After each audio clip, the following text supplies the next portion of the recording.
আপোনালোকক সকলোকে নমস্কাৰ জনাইছোঁ। আজি কিছুদিন আগতে মই ফেচবুকত দুটা ভিডিঅ' আপলোড কৰিছিলোঁ। সেই ভিডিঅ'কেইটা আছিলে আমাৰ বিদ্যালয়ত হোৱা অৰিয়েণ্টেশ্যন প্ৰগ্ৰেম এটাৰ মই দিয়া এটা স্পীচৰ দুটা সৰু সৰু ভিডিঅ'।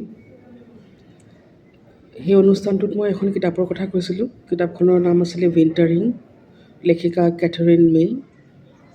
পিছত যেতিয়া ভিডিঅ'টো কিছুসংখ্যক মানুহে চালে, তাৰে ভিতৰত কিছুমানে মোক ব্যক্তিগতভাৱে আৰু ফেচবুকতো এই বুলি অনুৰোধ কৰিলে যে মই কিতাপখনৰ ওপৰত আৰু অকণমান বহলাই ক'ব লাগে, কিতাপখনৰ বিষয়ে আৰু অলপ বেছিকৈ ক'ব লাগে। আৰু এইখন কিতাপ এনেকুৱা কিতাপ যিখন কিতাপৰ বিষয়ে সকলোৱে জানিব লাগে। এতিয়া প্ৰথম কথাটো হ'ল যে উইণ্টাৰিং কি? উইণ্টাৰিং হ'ল এটা জেৰাণ্ড হয় এইটো, আৰু এই উইণ্টাৰিংটো সাধাৰণতে চৰাই চিৰিকটিৰ লগত খাটে। যেতিয়া প্ৰচণ্ড শীত পৰে তেতিয়া চৰাইবিলাকে নিজৰ বাহ এৰি চিনাকি ঠাইখণ্ড এৰি পেলাই উষ্ণ ঠাইলৈ, অচিনাকি জেগালৈ উৰি গুচি যায়, আৰু এইটোকেই উইণ্টাৰিং বুলি কয়।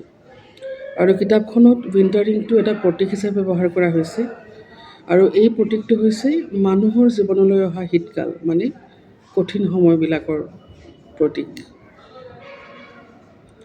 এতিয়া আমি যদি প্ৰকৃতিলৈ চাওঁ তেতিয়া দেখা পাওঁ যে জীৱ জন্তু, গছ বিৰিখ, চৰাই চিৰিকটিয়ে শীতকালটো মানি লয়। শীতকালৰ যিটো এই কষ্টকৰ সময়, এই কষ্টকৰ সময়টো চৰাই চিৰিকটি, জীৱ জন্তু বা গছ বিৰিখবিলাকে স্বাভাৱিক প্ৰক্ৰিয়া বুলি মানি লৈ পেলাই অত্যন্ত কষ্টেৰে এইটো কটায়।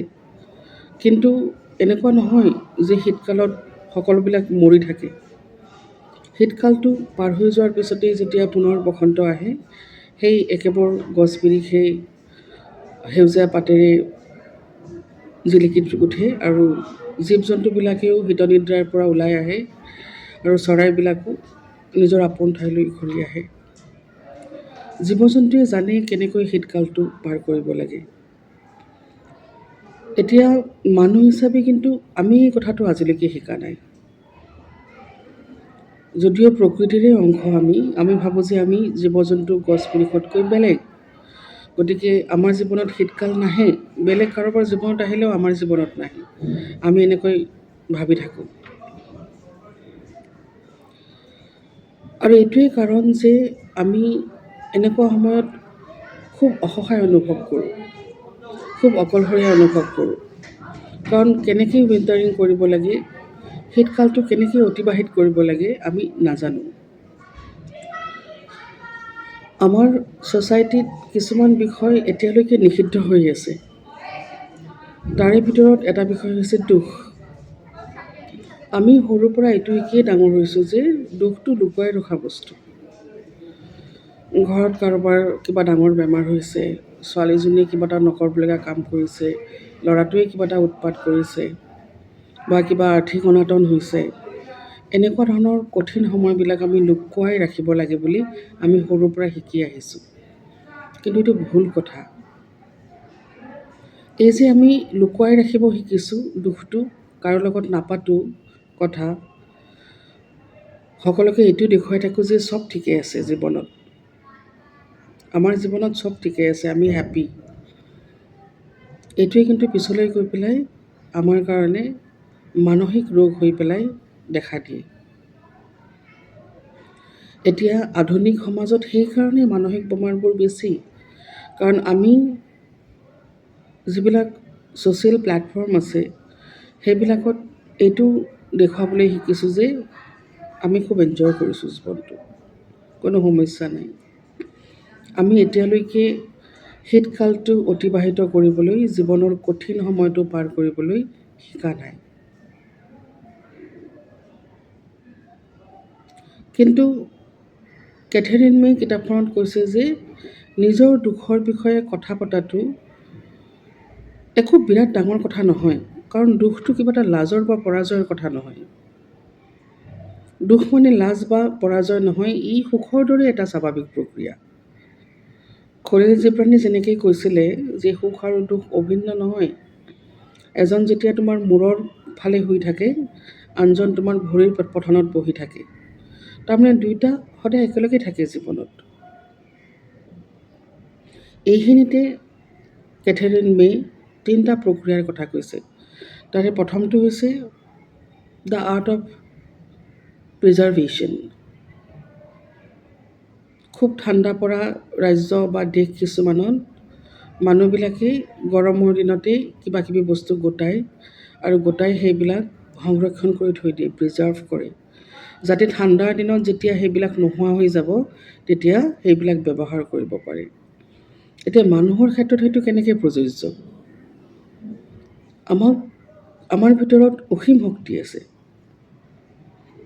আমাৰ ইচ্ছা শক্তি আছে, আমাৰ ধৈৰ্য আছে, আমি সহনশীল, আৰু এই বস্তুবিলাক আমি নিজৰ ভিতৰত প্ৰিজাৰ্ভ কৰি সংৰক্ষণ কৰি থৈ দিব লাগে, যাতে যেতিয়া দুখৰ দিন আহে এই দুখৰ দিনবিলাক আমি ভালদৰে অতিবাহিত কৰিব পাৰোঁ। তেখেতে কোৱা দ্বিতীয়টো কথা হৈছে the insecurity theory. Life is basically insecure. আমি এইটো প্ৰিটেণ্ড কৰি থাকিলেই নহয় যে আমি ভবামতে জীৱনটো পাৰ হৈ যাব আৰু আমাৰ জীৱনত কোনো দুখ কষ্ট নাহিব। জীৱনটো ইনচিকিউৰ বুলি মানি লৈ পেলাই আমি আগবাঢ়ি যাব লাগিব, যাতে দুখৰ দিন আহিলে আমি চক নাখাওঁ, আমি ভাগি নপৰোঁ। আৰু তৃতীয় কথাটো হৈছে যিটো নিজৰ দুখৰ কাল চলি থকা সময়তে কেথেৰিন মে নিজেই শিকিছে, সেইটো হৈছে দ্য আৰ্ট অফ ছেইং ন'। তেখেত নিজে যেতিয়া সুস্থ আছিল, চব ঠিকে চলি আছিল, তেখেতে একেবাৰে ছ'চিয়েল বাটাৰফ্লাই হৈ ঘূৰি ফুৰিছিল। নিজৰ শৰীৰৰ ফালে, নিজৰ মনৰ ফালে এবাৰো চকু দিয়া নাছিল। কোনোবাই বেয়া পাব, কোনোবাই বন্ধু বুলি নাভাবিব, কোনোবাই বেয়া বুলি ক'ব, এইবিলাক চিন্তা কৰি তেখেতে নিজক সময় নিদিয়াকৈ ঘূৰি ফুৰিছিল, কাকো কেতিয়াও কোৱা নাছিল। কিন্তু এতিয়া যেতিয়া শীতকাল পৰিল, কঠিন সময় আহিল, তেখেতে নিজৰ ভিতৰত জুমি চাই দেখিলে যে তেখেতে চিন্তা কৰিবলগীয়া আটাইতকৈ ডাঙৰ কথাটোৱেই আছিল নিজক অলপ সময় দিয়াটো। চ' এতিয়া কিতাপখনত কৈছে যে আমি কেনেকৈ ভালকৈ এই আমাৰ দুখৰ জীৱনটো বা দুখৰ দিনবিলাক পাৰ কৰিব পাৰোঁ। কেথেৰিন মে কৈছে যে এইখিনি সময়তেই খুব প্ৰয়োজন নিজক মৰম আৰু যত্ন দিয়াৰ। আমি আমাৰ প্ৰিয় শিশুটোক যেনেকৈ মৰম কৰোঁ, যেনেকৈ আপডাল কৰোঁ, তেনেকৈ এইখিনি সময়ত আমি নিজৰ মনৰ আৰু শৰীৰৰ যত্ন ল'ব লাগিব। কাৰণ এইখিনি সময় বৰ ঠুনুকা, সেইকাৰণে আমি নিজৰ যত্ন ল'ব লাগিব। আৰু এনেকৈ যত্ন লৈ পেলাই আমি নিজৰ ফালে এবাৰ জুমি চাব লাগিব আৰু নিজৰ ভিতৰত থকা সাহসখিনি উলিয়াই আনিব লাগিব। কাৰণ উইণ্টাৰিংটো যদিও দুখৰ প্ৰক্ৰিয়া, যদিও ই জীৱনৰ কঠিন সময়ৰ কথা কয়, ই কিন্তু মানুহক সমৃদ্ধ কৰে। যেতিয়া মানুহে জীৱনত কঠিন সময় বেছিকৈ পায়, সেইবিলাক মানুহ বেছি অনুভৱী হয়, বেছি অভিজ্ঞ হয়, বেছি জ্ঞানী হয়, আৰু সৃষ্টিশীলতাও এনেকুৱা মানুহৰ মাজতেই বেছিকৈ দেখা যায়। গতিকে আমি এইটো কথা মানি ল'ব লাগে যে দুখৰ কাল অতিবাহিত কৰাটো আমাৰ কাৰণে অতি স্বাভাৱিক, আৰু আমি এইটো আমাৰ নিজৰ দায়িত্ব বা কৰ্তব্য হিচাপে মানি ল'ব লাগে। কিমান ভালকৈ আমি আমাৰ দুখৰ দিনবোৰ পাৰ কৰিছোঁ এই বিষয়ে কথা পাতিব লাগে। এইটো লাজ বা পৰাজয় বুলি কেতিয়াও ভাবিবই নালাগে। কেথেৰিন মে নিজক এনেকৈ চম্ভালি লৈছিল আৰু কৈছে যে যদিও মানুহে বা সমাজে সৰুৰ পৰা আমাক দুখৰ পৰা আঁতৰি থাকিবলৈ, দুখৰ কথা নাপাতিবলৈ শিকাই আছিল, কিন্তু এতিয়া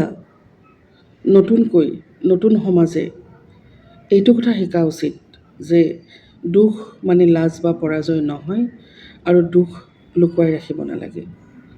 দুখে মানুহক সমৃদ্ধ কৰে, দুখৰ বেনিফিট বহুত। সেইবুলি আমি সকলোৱে দুখৰ পিছত দৌৰি থাকিম নেকি এতিয়া? সেইটো নকৰোঁ। আমিতো কোনেও নিবিচাৰোঁ জীৱনলৈ দুখ আহক, কিন্তু যদি দুখ আহে তেনেহ'লে আমি দুখৰ কাৰণে, দুখৰ দিনবোৰৰ কাৰণে নিজৰ মাজত আত্মবিশ্বাস, ধৈৰ্য, সহনশীলতা এইবিলাক সংৰক্ষণ কৰি ৰাখিম। আমি সাহসী হ'ম, আমি মানুহক ক'ম যে দুখ আহিছে, কিন্তু এইটোতো স্বাভাৱিক, তাত লাজ পাবলগীয়া একো নাই। গোটেই কিতাপখনৰ কথাখিনি মূলতঃ এইখিনিয়েই।